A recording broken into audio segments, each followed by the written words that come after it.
ആകാശവാണി. നമസ്കാരം. വാർത്തകൾ വായിക്കുന്നത് ബിന്ദു. പ്രധാന വാർത്തകൾ. മുൻ പ്രധാനമന്ത്രി ഡോക്ടർ മൻമോഹൻ സിംഗിന് അന്ത്യാഞ്ജലി അർപ്പിച്ച് രാജ്യം. സംസ്കാരം നാളെ പൂർണ്ണ ഔദ്യോഗിക ബഹുമതികളോടെ. മൻമോഹൻ സിംഗിന്റെ നിര്യാണത്തിൽ കേന്ദ്ര മന്ത്രിസഭ അനുശോചിച്ചു. മികച്ച രാഷ്ട്രതന്ത്രജ്ഞനെയും സാമ്പത്തിക വിദഗ്ധനെയുമാണ് രാജ്യത്തിന് നഷ്ടമായതെന്ന് മന്ത്രിസഭ. ഡോക്ടർ മൻമോഹൻ സിംഗിന് ആദരാഞ്ജലികൾ അർപ്പിച്ച് ലോക നേതാക്കളും. ഇന്ത്യ യുഎസ്എ പങ്കാളിത്ത പുരോഗതി വിലയിരുത്തി വിദേശകാര്യമന്ത്രി എസ് ജയശങ്കറും യുഎസ് സെക്രട്ടറി ആന്റണി ബ്ലിങ്കനും. വയനാട് ഉരുൾപൊട്ടൽ ബാധിതരുടെ പുനരധിവാസത്തിനുള്ള ഭൂമി ഏറ്റെടുക്കലുമായി ബന്ധപ്പെട്ട ഹർജി തള്ളിയ ഹൈക്കോടതി ഉത്തരവ് സ്വാഗതാർഹമെന്ന് റവന്യൂ മന്ത്രി കെ രാജൻ. ജമ്മുകശ്മീരിനെ പരാജയപ്പെടുത്തി കേരളം സന്തോഷ് ട്രോഫി ഫുട്ബോൾ സെമിയിൽ. വാർത്തകൾ വിശദമായി. മുൻ പ്രധാനമന്ത്രി ഡോക്ടർ മൻമോഹൻ സിംഗിന് രാജ്യത്തിന്റെ അന്ത്യാഞ്ജലി. ന്യൂഡൽഹിയിലെ അദ്ദേഹത്തിന്റെ വസതിയിൽ പൊതുദർശനം പുരോഗമിക്കുകയാണ്. രാഷ്ട്രീയ സാമൂഹിക മേഖലകളിലെ നിരവധി പ്രമുഖർ ആദരാഞ്ജലികൾ അർപ്പിച്ചു. നാളെ രാവിലെ കോൺഗ്രസ് ആസ്ഥാനത്ത് പൊതുദർശനം നടക്കും. തുടർന്ന് ഭൌതിക ശരീരം വഹിച്ചുള്ള വിലാപയാത്ര രാവിലെ 9:30 ശ്മശാനത്തിലേക്ക് പുറപ്പെടും. ഇതോടനുബന്ധിച്ച് നാളെ എല്ലാ കേന്ദ്ര സർക്കാർ പൊതുമേഖലാ സ്ഥാപനങ്ങൾക്കും പകുതി ദിവസത്തെ അവധിയായിരിക്കും. മുൻ പ്രധാനമന്ത്രി ഡോക്ടർ മൻമോഹൻ സിംഗിന്റെ നിര്യാണത്തെ തുടർന്ന് രാജ്യത്ത് 7 ദിവസത്തെ ദുഃഖാചരണം പ്രഖ്യാപിച്ചു. ദേശീയ പതാക പകുതി താഴ്ത്തിക്കെട്ടാനും കേന്ദ്ര സർക്കാർ നിർദ്ദേശം നൽകി. പൂർണ്ണ ഔദ്യോഗിക ബഹുമതികളോടെയായിരിക്കും സംസ്കാരം. ന്യൂഡൽഹി എയിംസിൽ ഇന്നലെ രാത്രി 9:51 ഡോക്ടർ മൻമോഹൻ സിംഗ് വിടവാങ്ങിയത്. 92കാരനായ അദ്ദേഹം കഴിഞ്ഞ കുറച്ചു നാളുകളായി ആരോഗ്യ പ്രശ്നങ്ങൾ നേരിടുകയായിരുന്നു. ഇന്ത്യൻ സമ്പദ്വ്യവസ്ഥയിൽ സുപ്രധാന പരിഷ്കരണങ്ങൾക്ക് തുടക്കം കുറിച്ച വ്യക്തിയാണ് ഇന്ത്യയുടെ മുൻ പ്രധാനമന്ത്രിയും ലോക പ്രശസ്ത സാമ്പത്തിക വിദഗ്ധനുമായ ഡോക്ടർ മൻമോഹൻ സിംഗ്. നരസിംഹറാവു സർക്കാരിൽ ധനമന്ത്രിയായിരുന്ന അദ്ദേഹം 1991 സാമ്പത്തിക ഉദാരവത്കരണം കൊണ്ടുവന്നതിലൂടെയാണ് ഇന്ത്യൻ സമ്പദ്വ്യവസ്ഥയിൽ ചലനം സൃഷ്ടിച്ചത്.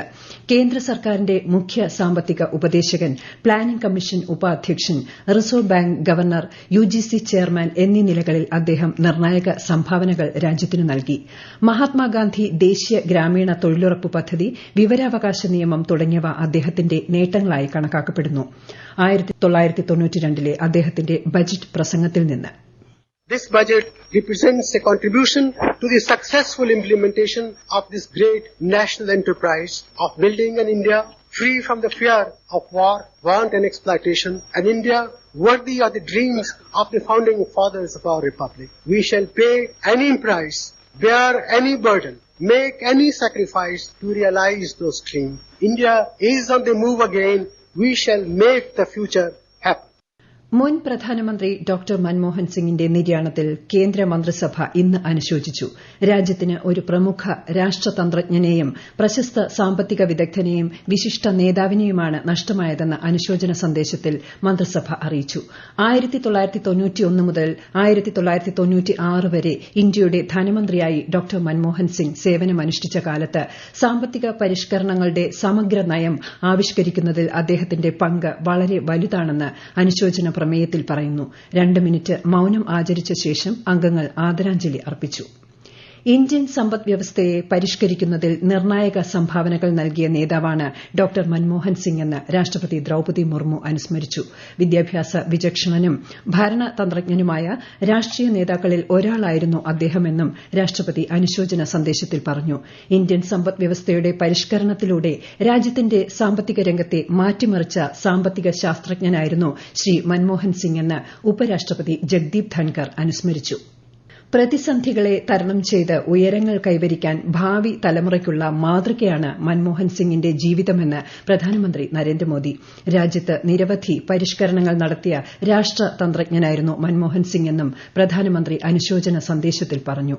पूर्व प्रधानमंत्री भारत रत्न श्री पीवी नरसिम्हा राव जी की सरकार के वित्त मंत्री रहते हुए उन्होंने वित्तीय संकट से घिरे देश को एक नई अर्थव्यवस्था के मार्ग पर प्रशस्त किया. प्रधानमंत्री के रूप में देश के विकास में और प्रगति में उनके योगदान को हमेशा याद किया जाएगा. जनता के प्रति, देश के विकास के प्रति उनका जो कमिटमेंट था उसे हमेशा बहुत सम्मान से देखा जाएगा.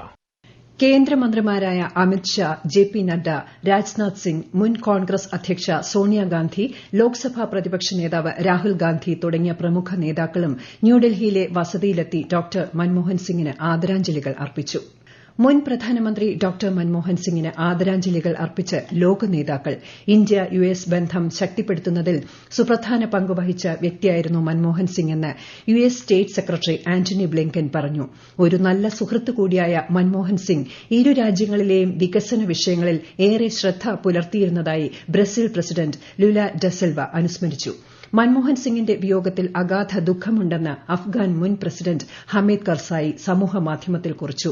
മാൽദീവ്സ് മുൻ പ്രസിഡന്റ് മുഹമ്മദ് നഷീദ്, ഇന്ത്യയിലെ Russian ambassador Denis Alipov, Nepal വിദേശകാര്യമന്ത്രി അസു റാണ ദ്യൂബ തുടങ്ങിയ നിരവധി പേർ നിര്യാണത്തിൽ അനുശോചിച്ചു. മുൻ പ്രധാനമന്ത്രി ഡോക്ടർ മൻമോഹൻ സിംഗിന്റെ വിയോഗത്തിലൂടെ ഇന്ത്യയ്ക്ക് നഷ്ടമായത് ദീർഘവീക്ഷണമുള്ള രാഷ്ട്രതന്ത്രജ്ഞനെയാണെന്ന് കോൺഗ്രസ് ദേശീയ അധ്യക്ഷൻ മല്ലികാർജ്ജുൻ ഖാർഗെ അനുസ്മരിച്ചു. മൻമോഹൻ സിംഗിന്റെ വിയോഗം കോൺഗ്രസിന് തീരാ നഷ്ടമാണെന്ന് കോൺഗ്രസ് മുൻ അധ്യക്ഷ സോണിയാഗാന്ധി അനുസ്മരിച്ചു. അപാരമായ വിവേകത്തോടെയും അഖണ്ഡതയോടെയും രാജ്യത്തെ നയിച്ച നേതാവായിരുന്നു ഡോക്ടർ മൻമോഹൻ സിംഗ് എന്ന് ലോക്സഭാ പ്രതിപക്ഷ നേതാവ് രാഹുൽ ഗാന്ധി അനുസ്മരിച്ചു. രാജ്യത്തിന്റെ പുരോഗതിയിലുള്ള അദ്ദേഹത്തിന്റെ പ്രതിബദ്ധതയാണ് സാമ്പത്തിക പരിഷ്കരണങ്ങളിൽ പ്രതിഫലിച്ചിരുന്നതെന്ന് ഗവർണർ ആരിഫ് മുഹമ്മദ് ഖാൻ അനുസ്മരിച്ചു. ജനാധിപത്യത്തിന്റെയും മതനിരപേക്ഷതയുടെയും മൂല്യങ്ങൾ ഉയർത്തിപ്പിടിച്ച് ഇന്ത്യയെ നയിച്ച നേതാവായിരുന്നു ഡോക്ടർ മൻമോഹൻ സിംഗ് എന്ന് മുഖ്യമന്ത്രി പിണറായി വിജയൻ അനുശോചന സന്ദേശത്തിൽ പറഞ്ഞു. ഇന്ത്യയെ ലോകത്തെ പ്രധാന സാമ്പത്തിക ശക്തിയാക്കി വളർത്തിയതിൽ മൻമോഹൻ സിംഗിന്റെ ഇച്ഛാശക്തിയും ദീർഘവീക്ഷണവും ഏറെ സഹായിച്ചതായി കോൺഗ്രസ് സംസ്ഥാന അധ്യക്ഷൻ കെ സുധാകരൻ എം പി പറഞ്ഞു. ഈ വാർത്തകൾ ആകാശവാണിയിൽ നിന്ന്. ആകാശവാണി വാർത്തകളും വാർത്താധിഷ്ഠിത പരിപാടികളും all India radio news Thiruvananthapuram YouTube ചാനലിലും all India radio news Thiruvananthapuram Facebook പേജിലും AR News_ തിരുവനന്തപുരം ഇൻസ്റ്റഗ്രാം അക്കൌണ്ടിലും AR News_TVM X ഹാൻഡിലും ലഭ്യമാണ്. വയനാട് ഉരുൾപൊട്ടലിൽ ബാധിക്കപ്പെട്ടവരുടെ പുനരധിവാസത്തിനായി സർക്കാർ കണ്ടെത്തിയ എസ്റ്റേറ്റുകൾ ഏറ്റെടുക്കുന്നതിനെതിരെ ഉടമകൾ സമർപ്പിച്ച ഹർജി ഹൈക്കോടതി തള്ളി. എസ്റ്റേറ്റുകൾക്ക് നഷ്ടപരിഹാരം നൽകി ഭൂമി ഏറ്റെടുക്കാവുന്നതാണെന്ന് കോടതി പറഞ്ഞു. ഭൂമിയുടെ ഉടമസ്ഥാവകാശം സർക്കാരിനാണെന്ന് പിന്നീട് കണ്ടെത്തിയാൽ നഷ്ടപരിഹാരത്തുക ഉടമകൾ തിരികെ നൽകണമെന്നും ഇത് സംബന്ധിച്ച് സത്യവാങ്മൂലം നൽകണമെന്നും കോടതി നിർദ്ദേശിച്ചു. ചൂരൽമലയിലെ ദുരന്തബാധിതരുടെ മനസ്സറിഞ്ഞുള്ള വിധിയാണ് ഹൈക്കോടതിയിൽ നിന്നുമുണ്ടായതെന്ന് റവന്യൂ മന്ത്രി കെ രാജൻ പ്രതികരിച്ചു. സർക്കാർ ഇക്കാര്യത്തിൽ സ്വീകരിക്കുന്ന നടപടികൾ ശരിയാണെന്ന് ബോധ്യപ്പെടുന്ന വിധിയാണിതെന്നും മന്ത്രി പറഞ്ഞു. കേന്ദ്ര വിദേശകാര്യമന്ത്രി എസ് ജയശങ്കറും യുഎസ് സെക്രട്ടറി ആന്റണി ബ്ലിങ്കനും ഇന്നലെ വാഷിംഗ്ടൺ ഡിസിയിൽ കൂടിക്കാഴ്ച നടത്തി. കഴിഞ്ഞ 4 വർഷമായുള്ള ഇന്ത്യ യുഎസ് പങ്കാളിത്തത്തിന്റെ പുരോഗതി യോഗം അവലോകനം ചെയ്തതായി ശ്രീ ജയശങ്കർ സമൂഹമാധ്യമ പോസ്റ്റിൽ അറിയിച്ചു. ഇന്ത്യ യുഎസ് ബന്ധം പരസ്പര താൽപര്യങ്ങൾക്കും ആഗോള നന്മയ്ക്കും സഹായിക്കുമെന്ന് അദ്ദേഹം ആത്മവിശ്വാസം പ്രകടിപ്പിച്ചു. വാഷിംഗ്ടണിലെ ഇന്ത്യൻ എംബസിയിലെ അംഗങ്ങളുമായും ന്യൂയോർക്ക്, ചിക്കാഗോ, സാൻ ഫ്രാൻസിസ്കോ തുടങ്ങിയ സ്ഥലങ്ങളിലെ കോൺസൽ ജനറൽ ഉദ്യോഗസ്ഥരുമായും അദ്ദേഹം സംവദിച്ചു. ജമ്മുകശ്മീരിനെ ഏകപക്ഷീയമായ 1 ഗോളിന് തകർത്ത് കേരളം സന്തോഷ് ട്രോഫി ഫുട്ബോളിന്റെ സെമി ഫൈനലിൽ ഡെക്കാൻ അരീനയിൽ നടന്ന ആവേശകരമായ ക്വാർട്ടർ പോരാട്ടത്തിൽ രണ്ടാം പകുതിയിലാണ് വിജയ ഗോൾ പിറന്നത്. 72ാം മിനിറ്റിൽ നസീബ് റഹ്മാനാണ് കേരളത്തിനായി ലക്ഷ്യം കണ്ടത്. ഇന്ന് നടക്കുന്ന അവസാന ക്വാർട്ടർ ഫൈനലിൽ മേഘാലയ സർവീസസിനെ നേരിടും. കേരളത്തിനു പുറമെ ബംഗാളും മണിപ്പൂരും സെമിയിൽ കടന്നു. മെൽബണിൽ നടക്കുന്ന border Gavaskar trophy test cricket പരമ്പരയുടെ 4ാം മത്സരത്തിന്റെ ആദ്യ ഇന്നിംഗ്സിൽ ഓസ്ട്രേലിയ 474ന് പുറത്ത്. 6 വിക്കറ്റ് നഷ്ടത്തിൽ 311 എന്ന നിലയിൽ രണ്ടാം ദിനം ബാറ്റിംഗ് പുനരാരംഭിച്ച ഓസീസിന് 474 റൺസ് എടുക്കുന്നതിനിടെ മുഴുവൻ വിക്കറ്റും നഷ്ടമാകുകയായിരുന്നു. മറുപടി ബാറ്റിംഗിനിറങ്ങിയ ഇന്ത്യ രണ്ടാം ദിവസം കളി അവസാനിക്കുമ്പോൾ 5 വിക്കറ്റ് നഷ്ടത്തിൽ 164 റൺസ് എന്ന നിലയിലാണ്. 5 മത്സര പരമ്പരയിൽ ഇരു ടീമുകളും ഓരോ മത്സരം വീതം ജയിച്ചിട്ടുണ്ട്. വനിതാ ക്രിക്കറ്റിൽ വെസ്റ്റ് ഇൻഡീസിനെതിരായ ഏകദിന പരമ്പരയിലെ 3ാമത്തെയും അവസാനത്തെയും മത്സരത്തിൽ ഇന്ത്യയ്ക്ക് 5 വിക്കറ്റ് ജയം. ഇതോടെ ഇന്ത്യ പരമ്പര 3-0 തൂത്തുവാരി. ബാറ്റിംഗിലും ബൌളിംഗിലും മികച്ചു നിന്ന ദീപ്തി ശർമ്മയാണ് ഇന്ത്യയുടെ വിജയശില്പി. പ്രധാന വാർത്തകൾ വീണ്ടും. മുൻ പ്രധാനമന്ത്രി ഡോക്ടർ മൻമോഹൻ സിംഗിന് അന്ത്യാഞ്ജലി അർപ്പിച്ച് രാജ്യം. സംസ്കാരം നാളെ പൂർണ്ണ ഔദ്യോഗിക ബഹുമതികളോടെ. മൻമോഹൻ സിംഗിന്റെ നിര്യാണത്തിൽ കേന്ദ്രമന്ത്രിസഭ അനുശോചിച്ചു. മികച്ച രാഷ്ട്രതന്ത്രജ്ഞനെയും സാമ്പത്തിക വിദഗ്ധനെയുമാണ് രാജ്യത്തിന് നഷ്ടമായതെന്ന് മന്ത്രിസഭ. ഡോക്ടർ മൻമോഹൻ സിംഗിന് ആദരാഞ്ജലികൾ അർപ്പിച്ച് ലോക നേതാക്കളും. ഇന്ത്യ USA പങ്കാളിത്ത പുരോഗതി വിലയിരുത്തി വിദേശകാര്യമന്ത്രി എസ് ജയശങ്കറും യുഎസ് സെക്രട്ടറി ആന്റണി ബ്ലിങ്കനും. വയനാട് ഉരുൾപൊട്ടൽ ബാധിതരുടെ പുനരധിവാസത്തിനുള്ള ഭൂമി ഏറ്റെടുക്കലുമായി ബന്ധപ്പെട്ട ഹർജി തള്ളിയ ഹൈക്കോടതി ഉത്തരവ് സ്വാഗതാർഹമെന്ന് റവന്യൂ മന്ത്രി കെ രാജൻ. ജമ്മുകശ്മീരിനെ പരാജയപ്പെടുത്തി കേരളം സന്തോഷ് ട്രോഫി ഫുട്ബോൾ സെമിയിൽ. വാർത്തകൾ കഴിഞ്ഞു. അടുത്ത വാർത്താ പ്രക്ഷേപണം 8:35-ന്.